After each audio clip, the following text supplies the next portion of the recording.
Michel Sapin, le ministre du Travail, est l'invité de Preuve par 3. Bonsoir. Bonsoir. Et merci d'être avec nous. L'emploi. Le chef de l'État veut accélérer la mise en place du pacte de responsabilité. Au moment, on peut le dire, où des doutes apparaissent et où les critiques se renforcent à gauche, mais aussi au MEDEF, qui est bien décidé apparemment à ne rien lâcher sur les contreparties qui ne sont que des contraintes impossibles pour Pierre Gattaz. Karine Perret de l'AFP vous donnera l'occasion de lui répondre tout à l'heure. Et avec Perrine Tarnaud de Public Sénat, nous évoquerons les difficultés du gouvernement et du président tombé à moins de 20% de bonnes opinions. D'abord, Michel Sapin, l'avertissement de la Cour des comptes au moment où le gouvernement cherche, on le sait, 50 milliards d'économies. Que répondez-vous aux doutes exprimés par Didier Migaud sur le redressement des comptes? Il le dit, qui n'est pas à la hauteur des objectifs. Ce qu'il dit d'abord, c'est qu'un effort comme jamais a été fait. Vous avez raison de présenter la partie, si je puis dire, pile de la monnaie, mais il y a une partie face. Il faut aussi regarder cette partie face. Il souligne que jamais la France, depuis de très nombreuses années, donc jamais un gouvernement n'avait mis en place des procédures aussi puissantes pour diminuer notre endettement, diminuer notre déficit et même cette année, en 2013, diminuer les dépenses publiques. Et ce qu'il dit, il est dans son rôle, il faut aller plus loin. C'est d'ailleurs plus efficace. Pour être plus efficace. C'est d'ailleurs ce que dit aussi le gouvernement ou le président de la République. Il faut aller plus loin. Dans les 50 milliards que vous avez cités d'économies nécessaires, on les cite souvent dans le cadre du pacte de responsabilité, on y reviendra. Oui. Il y a beaucoup de milliards, de dizaines de milliards qui sont nécessaires au titre de la diminution de notre déficit. Mais alors, et donc cet effort, nous continuerons à le faire. On parle toujours de cet effort, mais le détail des économies, comme le dit le premier président de la Cour des comptes, il se fait attendre. Non, il ne se fait pas attendre pour 2013. Il a pu juger lui-même du détail de ces économies et il a même constaté que les économies que nous avions proposées, nous les avons faites. Ensuite, pour 2014, et à juste titre, il nous dit maintenant il va falloir nous décrire précisément ces économies. Il a parfaitement son rôle. D'ailleurs, il n'est pas le seul à nous le demander. Je veux dire, là aussi, dans le cadre du pacte de responsabilité, on nous dit mais ce que vous allez diminuer comme cotisation du côté des entreprises, comment allez-vous le compenser? Jusqu'à présent, votre objectif de droite ou de gauche, c'était compensé par une augmentation d'une autre cotisation ou d'un impôt. Non. C'est pas comme ça qu'on fera. On le fera avec une diminution progressive, maîtrisée, mais forte des dépenses publiques, parce que c'est le seul moyen aujourd'hui de financer de manière solide, de manière responsable, des allègements de cotisations. Mais vous pensez qu'on arrivera aux 3,6% de déficit cette année ou que... Tout ça dépendra aussi du niveau de la croissance. On a un objectif de 0,9% de croissance. C'est un objectif... C'est faible. C'est un objectif dont vous dites vous-même qu'il est faible. Il a été fixé de manière très raisonnable par le gouvernement et la Cour des comptes elle-même considère que ce 0,9% de croissance pour 2014 est un objectif parfaitement en ligne avec ce qui est possible. Alors, mais il est faible on espère faire plus, on espère faire plus, mais on en parlera. On sait qu'à 0,9, on ne crée pas suffisamment d'emplois. C'est encore l'objectif du pacte de responsabilité, c'est d'aller plus loin, d'accélérer, y compris d'accélérer la croissance. Que pensez-vous de la suggestion de Didier Migaud de serrer la vis des prestations sociales, sachant qu'on a encore en tête quand même ce qu'avait dit François Hollande lors de ses vœux, il avait parlé des abus sur la Sécu. Alors là, est-ce que vous seriez prêt effectivement à ce tour de vis? Quand on parle, vous prenez un geste qui est pas agréable, et si on fait ce geste-là, chacun va penser qu'on retire quelque chose d'indispensable. Bon, on peut, dans le domaine de la sécurité sociale, des prestations sociales, je rappelle que c'est plus de la moitié des dépenses publiques. Donc quand on dit qu'il faut maîtriser et diminuer les dépenses publiques, on dit d'abord et avant tout, il faut que dans le domaine de la sécurité sociale, sans rien remettre en cause de ce qu'on appelle le pacte social,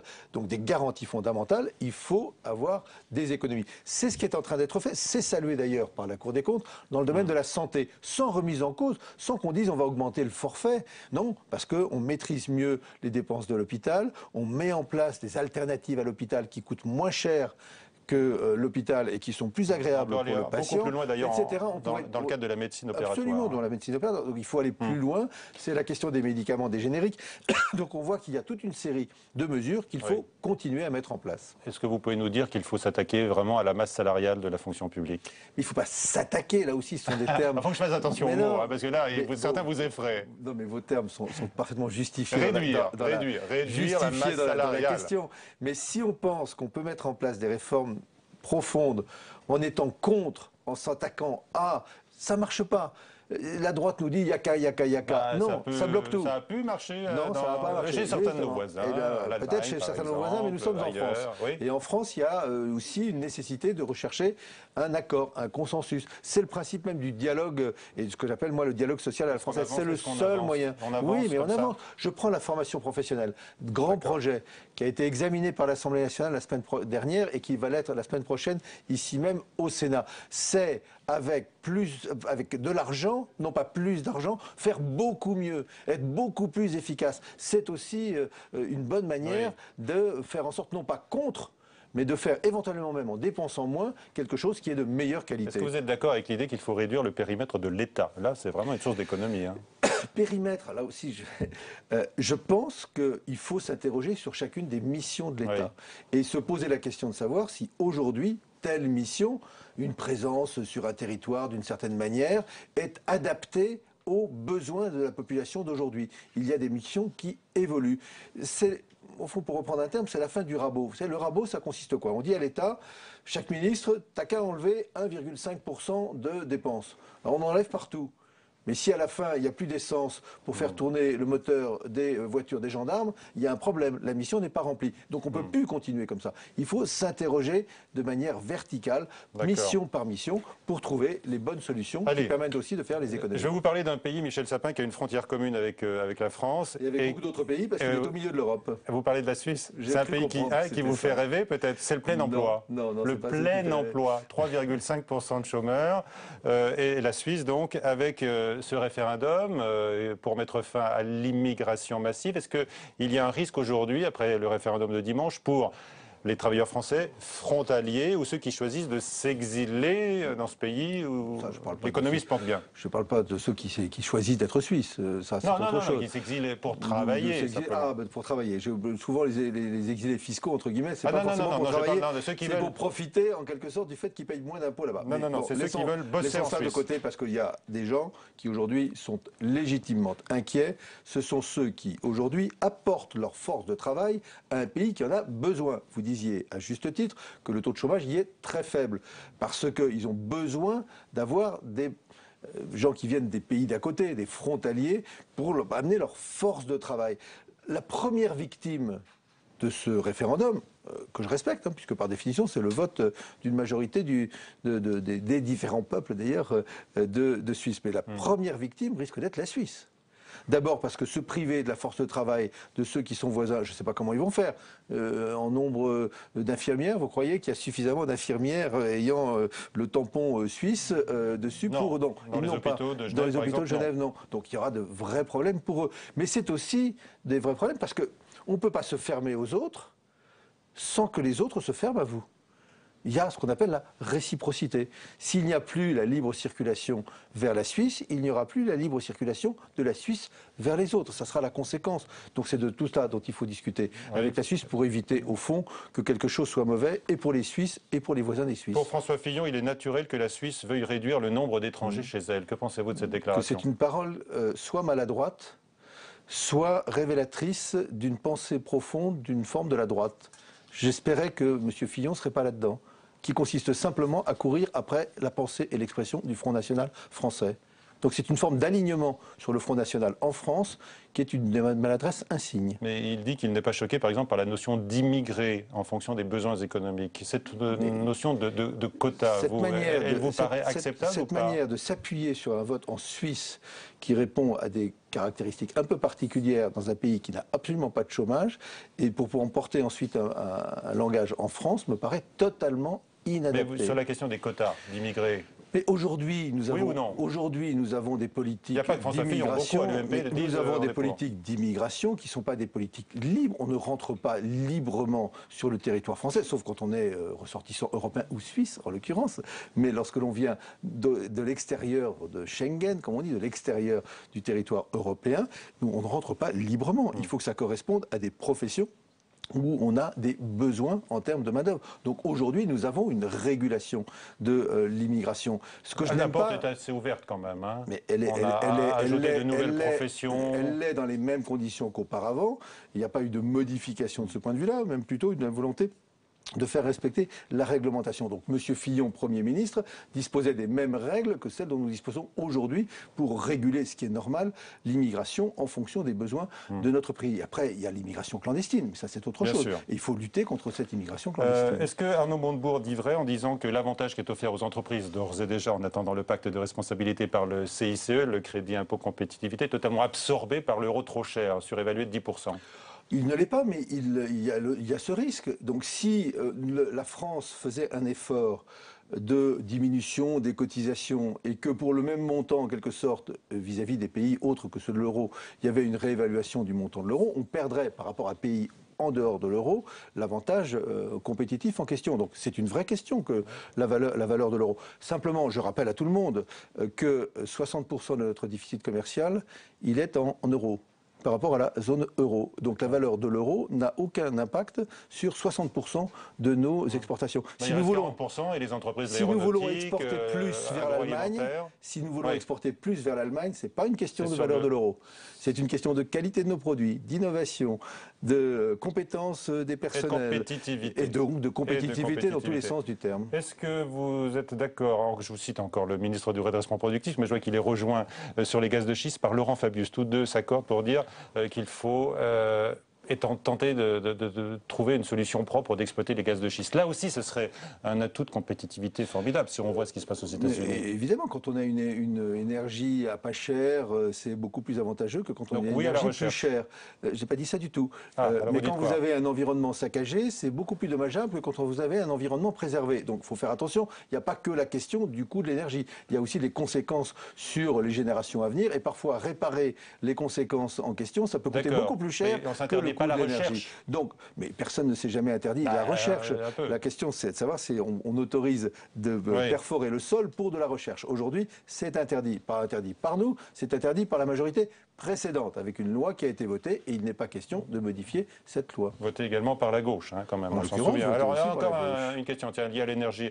Un autre avantage compétitif pour les entreprises françaises, c'est le nucléaire. On prête l'intention au gouvernement de remplacer les centrales hors d'âge, enfin qui deviennent trop chères à entretenir aujourd'hui, par des EPR, comme celui qui est construit à Flamanville. Je ne sais pas d'où sort cela, donc je ne sais pas commenter une information que je ne connais pas ou qui n'est peut-être même pas une information. Donc, mais tout ce que je sais, c'est qu'il y a un EPR qui est à Flamanville, qui n'est pas encore définitivement construit, et que dans les engagements du président de la République, ça a d'ailleurs fait débat avec les écologistes, dans les engagements du président de la République, on va jusqu'au bout du chantier de l'EPR. Voilà. Qui pourrait servir d'exemple. Et il y aura par ailleurs des centrales nucléaires vieillies, devenues obsolètes, ou qui coûteraient extrêmement cher à devoir être rénovées, qui fermeront. Mais il ne faut pas faire d'assimilation entre les deux. Mais déjà, Jean-Vincent Placé, le leader des sénateurs écolos, dit que le gouvernement a cédé au lobby d'Henri Proglio, le patron d'EDF. Moi, je cherche à éviter de commenter des informations qui n'existent pas. Ça évite de faire des couacs. Très bien. Je vous demandais éventuellement si vous aviez des informations à la matière. On va parler de l'emploi, donc, Michel Sapin, et hélas de la courbe du chômage qui ne s'est pas inversée. Vos outils face à la panne de croissance qu'on évoquait il y a un instant sont donc le très discutés. On va en parler, pacte de responsabilité, les emplois d'avenir et également les contrats de génération. Mais ces derniers ne séduisent pas les entreprises. Avant d'accueillir Karine Perret de l'AFP, Marie Brémaud nous présente pourtant un exemple concret. Pourquoi ça séduit? Il ne faut pas avoir des jugements catégoriques. Alors on va voir un exemple. Voilà. À tout juste 20 ans, Antoine a décroché un CDI. J'ai une grande chance, juste après la fin de mon contrat d'apprentissage, de rester dans l'entreprise dans laquelle j'étais. Au sein de cette moyenne entreprise Magnum, il a donc intégré l'atelier d'électricité grâce à un contrat de génération. C'est pas normal que les entreprises soient obligées d'être aidées pour ça. Ça devrait être normal. Après, ça fait un plus pour les petites entreprises et les moyennes entreprises. Je trouve que le contrat de génération, c'est un bon système pour favoriser l'embauche des jeunes. Et à l'autre bout de l'entrepôt, ce contrat de génération a fait un autre heureux, Patrick. Je teste les Tour Color, les Full Color, c'est des projecteurs à LED. À 56 ans, ce contrat garantit à Patrick son travail pendant au minimum 3 ans. Le maintien de l'emploi des seniors, c'était l'une des volontés affichées du gouvernement. Je ne me sens pas trop vieux. J'ai beaucoup à apprendre aux jeunes. Et puis on n'est pas vieux à 56 ans. On est en pleine forme. Mais contrairement aux idées reçues, il n'y a pas de transmission de compétences entre Patrick et Antoine qui ne travaillent même pas dans le même domaine. Pour l'embauche en CDI d'Antoine, l'entreprise perçoit une prime de 4 000 € pendant 3 ans. Pour moi, le contrat de génération, c'est entre guillemets ce que j'appelle la cerise sur le gâteau. Ça veut dire que si on n'a pas d'opportunité en termes d'emploi, on ne va pas faire un CDI pour le plaisir d'avoir une prime. Voilà, il faut qu'il y ait des besoins. C'est clair que ça peut être le coup de pouce déclencheur qui va nous faire aller de l'avant, qui va faire déclencher l'embauche en CDI. Oui, c'est clair. Au sein de cette entreprise de 150 salariés, 2 contrats de génération ont déjà été conclus. Magnum n'est donc pas concerné par le nouveau dispositif voté par les députés. Un dispositif qui oblige les moyennes entreprises à conclure un accord sur l'emploi des jeunes et des seniors sous peine de sanctions. Le DRH voit ces nouvelles contraintes d'un mauvais œil. On ne peut pas être que dans la contrainte. Voilà. Je trouve que l'entreprise, si on lui met trop de contraintes à l'entreprise, eh bien, il n'y aura plus d'entreprise. Pour le gouvernement, il s'agit de multiplier les contrats de génération et espérer ainsi se rapprocher de l'objectif, 500 000 contrats durant le quinquennat. Voilà, Karine Perret de l'AFP nous a rejoint. Bonsoir Karine. Bonsoir. Alors, vos questions Bonsoir, monsieur le ministre. Michel Sapin. Oui, donc on a vu que dans certaines entreprises, le contrat de génération fonctionnait, mais dans les entreprises moyennes, il ne fonctionne pas. Il est loin des objectifs fixés. Est-ce qu'une des solutions, ce ne serait pas finalement de mettre ce contrat dans de l'introduire dans le pacte de responsabilité, dans la partie contrepartie demandée aux entreprises? C'est une solution, mais on va faire mieux encore. Parce qu'il faut aller plus vite, donc je vais vous décrire les choses. Mais d'abord, juste un petit point sur le contrat de génération, parce que j'entends tout le temps, ça démarre pas, ça marche pas, etc. Espèce de rengaine comme si rien ne bougeait. Donc ça marche extrêmement bien, on vient de le voir, dans les entreprises de moins de 50 salariés. Parce que dans les entreprises de moins de 50 salariés, c'est très simple à mettre en œuvre. Il suffit de décider, on remplit un papier, il y a le nom du jeune, le nom du plus âgé, on met en face et on a le contrat de génération. Les chiffres disent bien qu'il y a 20 000 aides financières qui ont été accordées sur un objectif de 75 000. Donc les 20 000 sont principalement, pour ne pas dire quasiment exclusivement, 20 000 dans les moins de 50 salariés, c'est-à-dire un tiers du potentiel. Si je voulais le dire autrement, si tout le monde l'avait mis en place de la même manière, vous multipliez par 3, on est à un rythme de l'ordre de 60 à 70 000, donc pas très loin du rythme que nous souhaitons, qui est celui de 75 000. Donc dans les petites entreprises, ça marche très bien. Dans les très grandes entreprises, enfin grandes entreprises, plus de 300, ça marche aussi pour une raison simple, c'est que c'est obligatoire. Et donc cette obligation, elle est en train d'être remplie par toutes les entreprises. Je ferai le compte à la fin, mais ce sont plusieurs dizaines, je crois même plusieurs sur 3 ans, plusieurs centaines de milliers de promesses d'embauche qui ont été signées. Reste, et vous avez parfaitement raison, la cible qui est pourtant très importante sur le territoire français des 50 à 300. Alors là, c'est pareil, on vous reproche de vouloir passer à la contrainte, quoi. Oui, mais le bâton. Oui, mais ça, j'ai pas, avec un amendement dans la loi j'ai pas très bien compris les reproches, donc il vaut mieux repartir du texte pour regarder ce que l'Assemblée nationale a décidé. Elle a décidé d'ouvrir à toutes ces entreprises de 50 à 300 le bénéfice du contrat génération sans aucune démarche préalable. Ça sera aussi simple entre 50 et 300 que c'est simple en dessous de 50. Voilà la principale mesure. On ouvre en simplifiant au maximum de 50 à 300. Donc dès qu'une entreprise... Non. On ne va pas pénaliser une entreprise qui n'embaucherait pas en contrat de génération.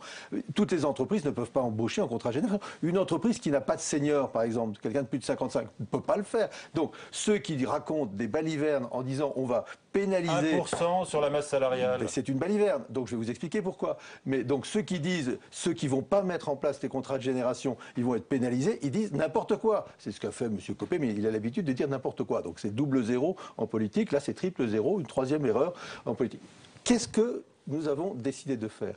Avant, ça a l'air d'être un peu techno, mais enfin, avant le contrat de génération, il existait une obligation entre 50 et 300 salariés de négocier un plan senior qui a été fusionné avec le contrat de génération.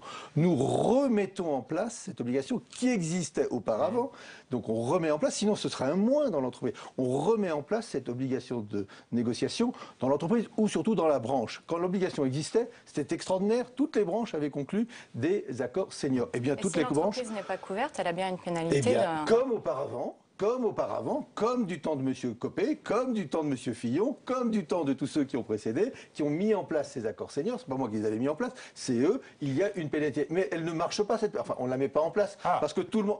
On ne la met pas en place, parce que c'est ce qui se passe. tout le monde avait négocié Bon, allez, des contrats. moins techno, Donc, moins techno. non, mais juste pour éviter de dire des bêtises, Vous avez répondu du sur les genre, Mais on vous n'avez oblige pas les répondu à la entreprises à question. embaucher Donc, des contrats vous avez répondu sur les On valeurs. n'est quand même pas aussi... Allez. Est-ce bon. Moins techno, est-ce maintenant. que l'une des solutions, ce ne serait pas de le mettre dans le pacte de Alors, responsabilité? Je C'était ma dis on va question faire initiale. mieux parce qu'on va faire plus vite puisque c'est dans la loi sur la formation professionnelle, ça passe au Sénat et d'ici à la fin de ce mois, la décision sera prise, donc ça va être ouvert. Après que dans le pacte lui-même, il y ait un enjeu considérable sur la place des jeunes, l'embauche de jeunes, l'embauche en apprentissage, l'alternance, oui, c'est une des contreparties, pour reprendre le terme qui semble-t-il ne plaît pas à tout le monde, une des contreparties qui doit pouvoir être négociée par les partenaires eux-mêmes dans le cadre de ce pacte de responsabilité. Une des responsabilités, c'est plus de place pour les jeunes, plus de place pour les seniors. Parce que, vous avez fait allusion à l'inversion de la courbe du chômage, on y était à quelques millimètres, mais après, on va en reparler, les millimètres, c'est la reparler. différence entre être au-dessus ou en dessous de la barre. Ah oui. Sur ce pacte, mais vous juste avez simplement, les seniors, c'est le vrai gros problème aujourd'hui Eh oui, du chômage là, en ça France. augmente, ça augmente. Le chômage des jeunes, il a reculé cette année, en 2013, il a reculé. Il y en a moins aujourd'hui qu'au début de l'année 2013. Il a reculé. Par contre, le chômage des seniors, lui, il a continué à augmenter. Alors, et le chômage donc, de longue il faut durée que- également. Et le chômage de longue durée, ce qui est souvent un peu les mêmes. Avant de revenir, quand on est plus âgé. Avant de on est revenir sur le ce pacte pacte. de responsabilité, Sur ce parce que ça se tend, vous pouvez nous dire, là, Michel Sapin, quand est-ce que la courbe va s'inverser? Non, je ne vais pas être Vous le dites là-dedans. plus, là. Moi, je vais vous Est-ce que dire vous pouvez autrement. donner Ah, un chiffre, Cette vous année, engager le sur un chômage, chiffre?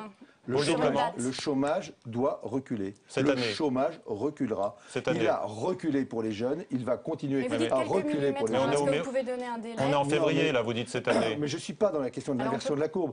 Ça, l'inversion de la courbe, c'est quand on veut que le mouvement s'inverse. Maintenant, on n'est pas dans l'inversion. Il faut que le chômage recule. Et ça va être Ce le cas. que nous avons obtenu par des politiques qui sont des politiques volontaristes, on parlait des contrats de génération, on pourrait parler des emplois d'avenir, c'est-à-dire faire reculer le chômage des jeunes, ça c'est obtenu, on va continuer, D'accord. on doit l'obtenir pour tous. Donc ça baissera cette année, vous le dites. Nous voulons que le chômage Non, mais baisse vous en France, voulez. soyons clairs. Ça sera le Ben, cas. c'est clair là, hein. Oui, Je mais veux vous que voulez. le chômage vous voulez. Ben, baisse on en le veut France. tous, mais... Vous ne Et vous donc, on impliquez prend- plus et on prend- sur une date fin Mais 2014. il n'y a pas besoin de prendre une date. L'inversion, elle est derrière nous. On y était presque. L'inversion, c'est pas le Après- problème.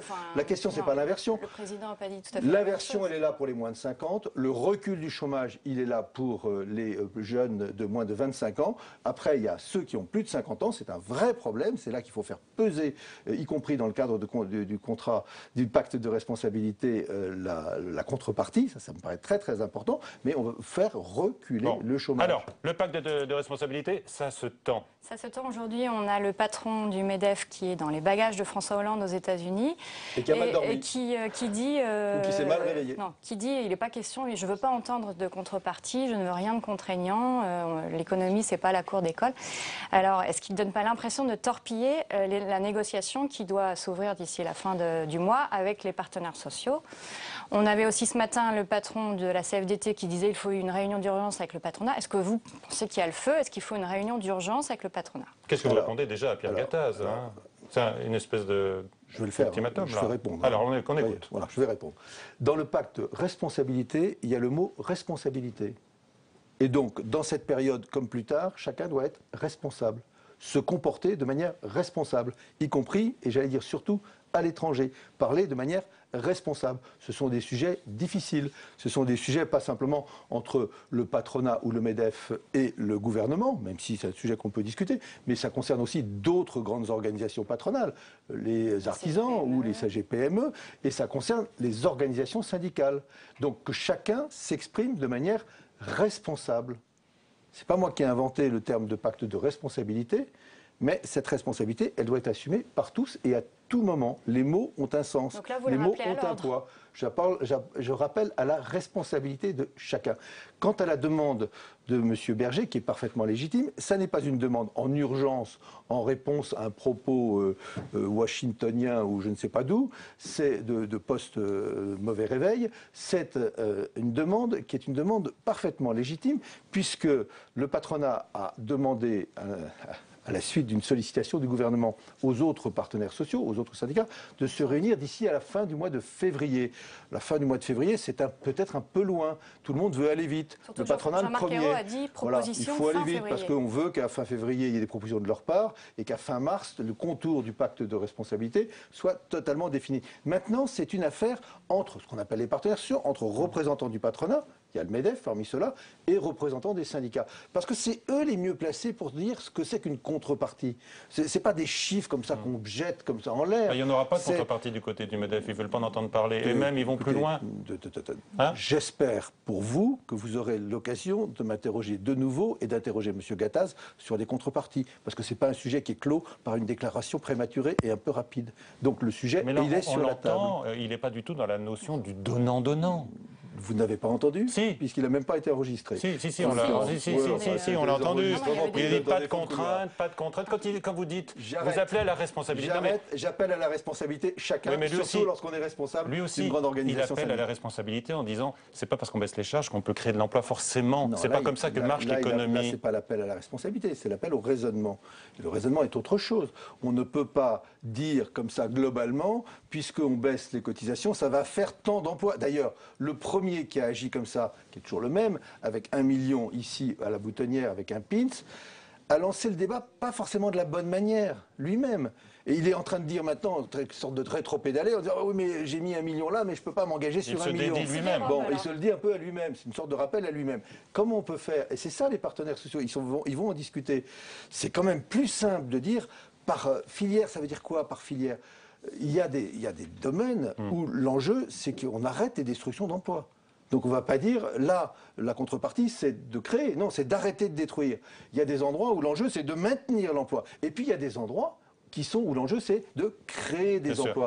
Des endroits, quand je dis des endroits, c'est dans la métallurgie, combien peut-on créer d'emplois? Dans le bâtiment, combien peut-on créer d'emplois? Vous proposez 30 milliards, dans tel ou tel domaine, comment peut-on créer de baisse de charge au patronat.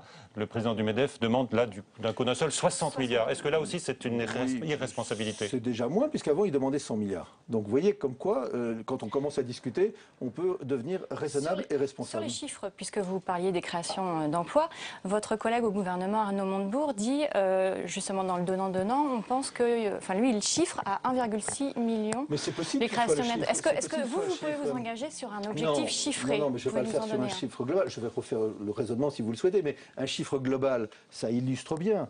Ça illustre bien l'enjeu. L'enjeu, c'est de l'emploi. Et de l'emploi en plus.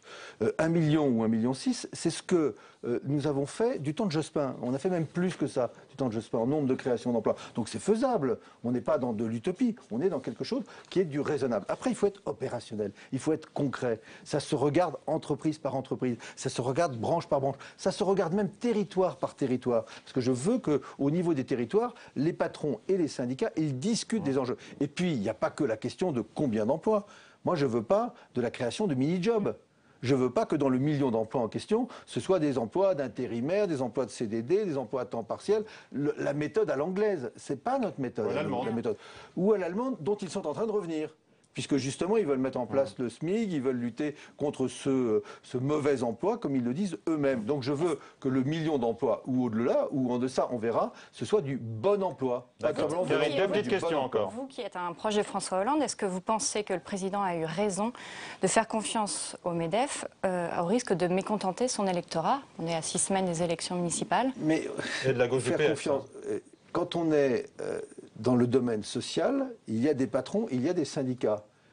Je ne choisis pas les patrons ou je ne choisis pas les syndicats. C'est une donnée d'ailleurs, comment dirais-je, appréciable du paysage français. Donc il y a 3 organisations patronales représentatives au niveau national. C'est avec ces 3 que nous discutons. Il y a 5 organisations syndicales représentatives au niveau national.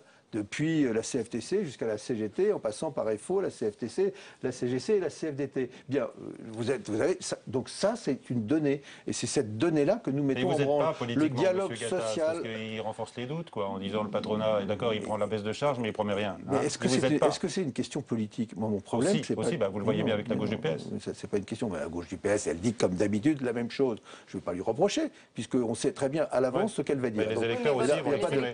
Non, si la gauche du PS représentait les électeurs du PS, ça se saurait bien. Donc ça n'est pas le vrai. Mais c'est en plus une pensée qui est parfaitement respectable. Je n'ai pas de débat. C'est un vrai débat comme nous l'avons toujours eu au sein du PS. Le jour où il n'y aura plus de débat au sein du PS, vous viendrez me voir parce que ça voudrait dire qu'il n'y aura plus de PS. Donc je souhaite qu'il y ait toujours un PS et avec du débat à l'intérieur du PS. Non, simplement, ce qui m'importe aujourd'hui, c'est pas de faire de la politique, c'est de faire de l'économie qui soit utile au pays. Alors justement. Donc quelles sont les bonnes décisions qui permettent de faire en sorte que les entreprises, parce que c'est dans les les entreprises que maintenant il faut créer des emplois, que ces entreprises créent des emplois. Merci Karine. Justement, tiens, une information. Vous pourriez nous confirmer que l'apprentissage serait le grand perdant de la lutte pour l'emploi, puisqu'on a lu dans le Figaro qu'il y avait moins 8,1% l'an dernier de contrats d'apprentissage. Alors, je vous donne un conseil, c'est de continuer à lire le Figaro, mais ne pas de lire que le Figaro. Alors, c'est quoi parce que sinon, vous risquez d'avoir une vision un peu unilatérale des choses. Quels sont les chiffres? Non, le chiffre, la vérité, c'est à la baisse, je ne vais pas dire ça. C'est à la baisse. C'est à la baisse, mais je vous donne les chiffres. Aujourd'hui, il y a 2% de personnes en apprentissage en moins par rapport à l'année dernière. C'est trop, 2%, mais ça n'est que 2%. Donc il faut arrêter de nous dire que ça s'est écroulé. Ensuite, pourquoi? Non, c'est pas moins 8. Moins 2. Bon, ben voilà. C'est la chiffre. Une information. Je vous dis bien les choses. Aujourd'hui, il y a en apprentissage 2% de personnes de moins par rapport à l'année dernière. C'est 2% de trop, mais ça n'est que 2%. 2% de contrats signés en moins. On parle bien de nombre de contrats. Oui, mais parce que certains ont été signés plus tôt. Enfin, je ne veux pas rentrer dans les détails. Est-ce que vous avez la part de responsabilité qui vous est à quoi c'est dû? C'est principalement dû, comme ça a été le cas déjà par ailleurs en 2009, à des questions sur l'activité économique. Quand les entreprises ont des inquiétudes en termes d'emploi, elles embauchent moins d'apprentis. C'est normal, puisque l'apprenti, c'est un emploi, c'est un contrat. C'est pas un stagiaire, c'est quelqu'un qui est en contrat de travail dans l'entreprise. C'est la première raison. La deuxième raison, c'est qu'il faut qu'il y ait plus d'argent qui aille vers l'apprentissage. Un des éléments de la réforme de la formation professionnelle que nous allons discuter au Sénat, c'est faire en sorte qu'il y ait plus d'argent de l'apprentissage qui aille à l'apprentissage. Oui, il y a besoin d'un effort supplémentaire en faveur de l'apprentissage pour qu'il y ait plus d'apprentis en France. Merci Karine. Perrine Tarnot arrive tout de suite. Donc juste après d'abord ce reflet des états d'âme qui se répandent dans les rangs socialistes. Michel Sapin a raison notamment de certains ratés du gouvernement. Sandra Cerquera. De quoi qu'en démenti, ainsi va la vie au gouvernement. Jean-Marc Ayrault, après avoir déjeuné avec le président, annonce le retrait de la loi famille, renvoyée à des jours meilleurs. 3 jours plus tard, le même Jean-Marc Ayrault se dit prêt à examiner sans tarder certaines dispositions du texte. Après la reculade, le rétropédalage, où est la cohérence, se demandent les élus PS consternés. Le gouvernement a pris une partie de sa majorité de court et ça ne passe pas. Portons ces débats-là, mais ne disons pas on repousse, on avance, etc. Non, on essaie d'avancer sur toutes les questions de front et les Français attendent ça de nous aussi. Les socialistes s'inquiètent et réclament encore et toujours un changement de méthode quand ils ne dénoncent pas un manque d'autorité. Il faut toujours être vigilant à ce que tout ça n'apparaisse pas comme une cacophonie ambiante. Et donc oui, c'est vrai, il faut forcément que nous améliorerons notre communication. À 6 semaines des municipales, cela s'appelle jouer avec le feu. Le risque, c'est l'abstention, sans compter que le virage du pacte de responsabilité pourrait braquer les électeurs de gauche. L'efflottement fait qu'il n'y a pas de mobilisation du camp de la gauche pour défendre nos réformes. La pression de la droite et de l'extrême droite s'opère de plus en plus. Et à partir de là, on a l'impression que c'est un peu la godille ici ou là. Voilà, le gouvernement, on godille.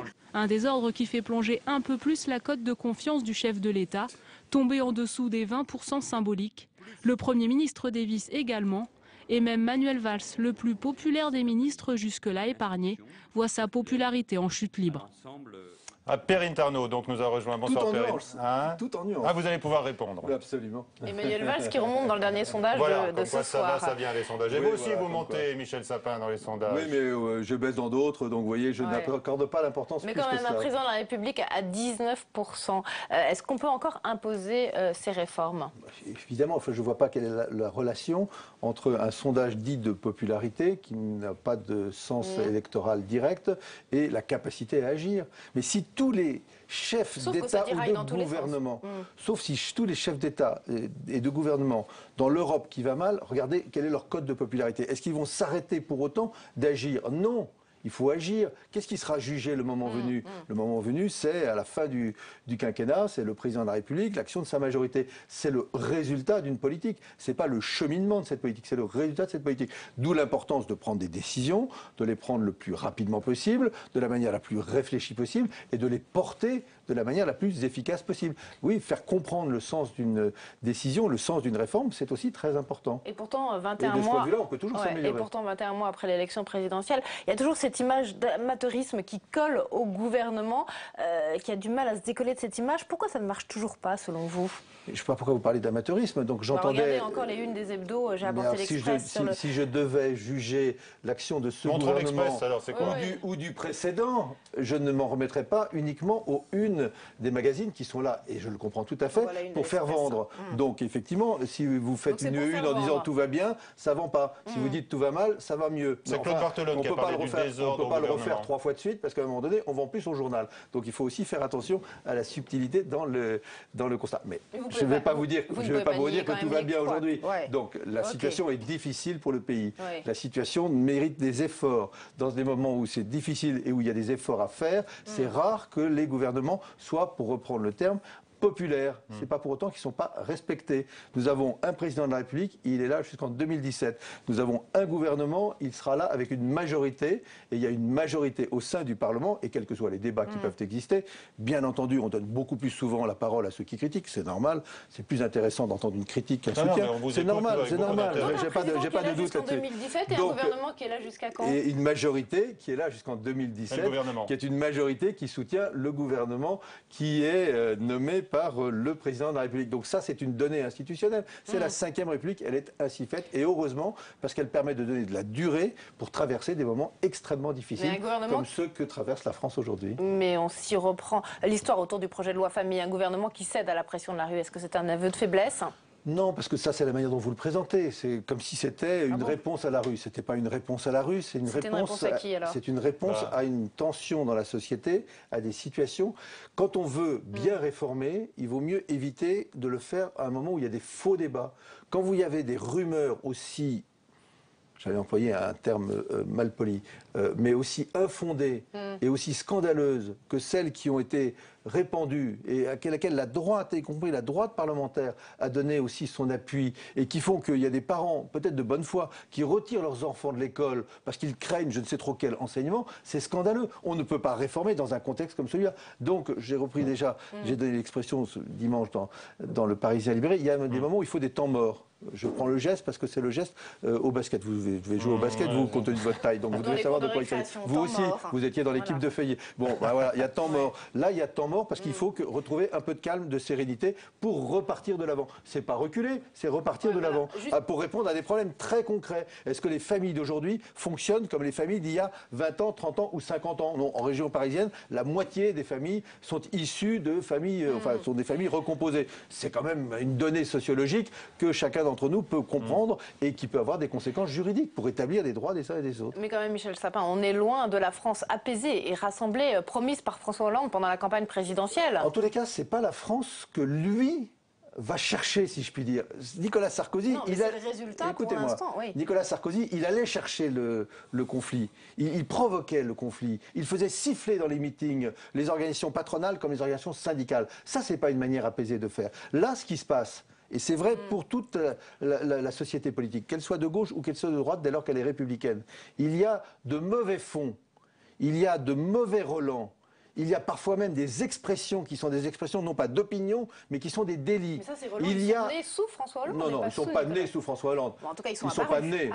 Pardon, ils ne sont pas nés sous François Hollande. Ils étaient là avant. Aujourd'hui, ils s'expriment.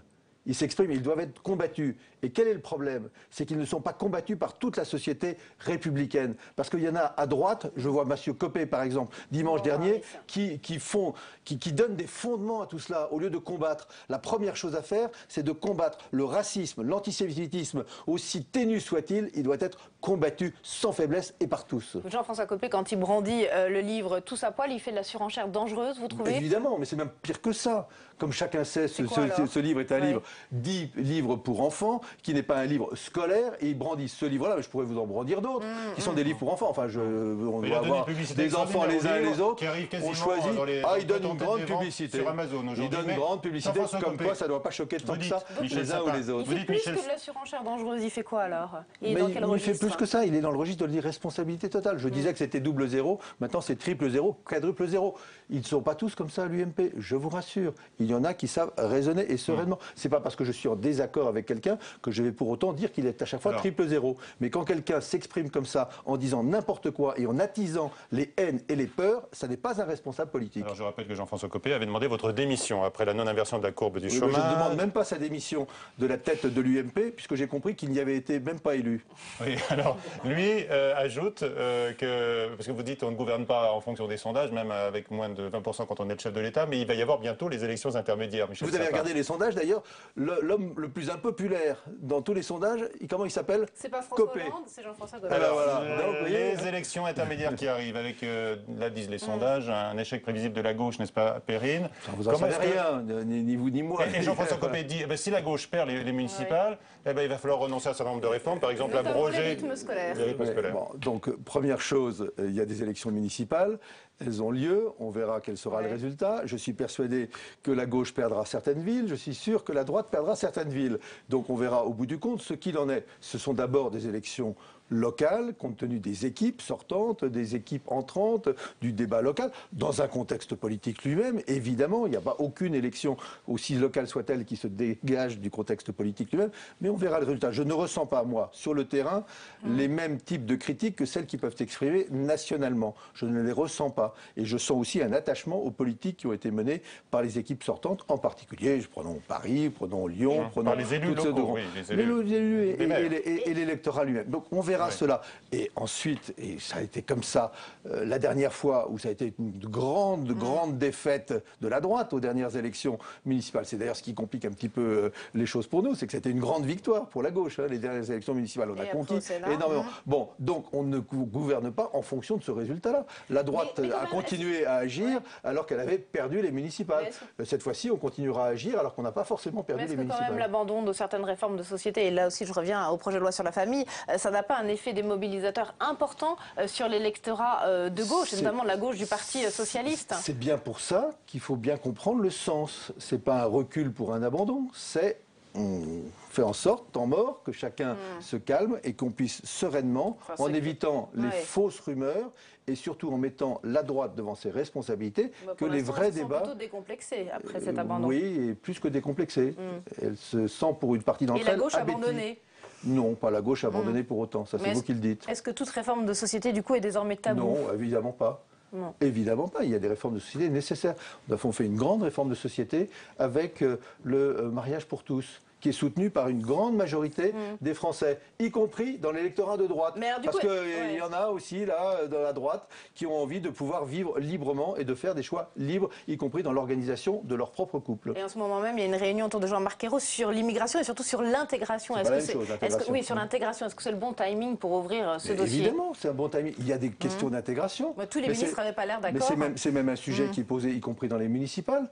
Comment fait-on pour qu'une population qui est là légalement puisse s'intégrer le plus profondément possible dans la société française. Le problème, c'est qu'à gauche, il y a plusieurs lignes sur ce thème.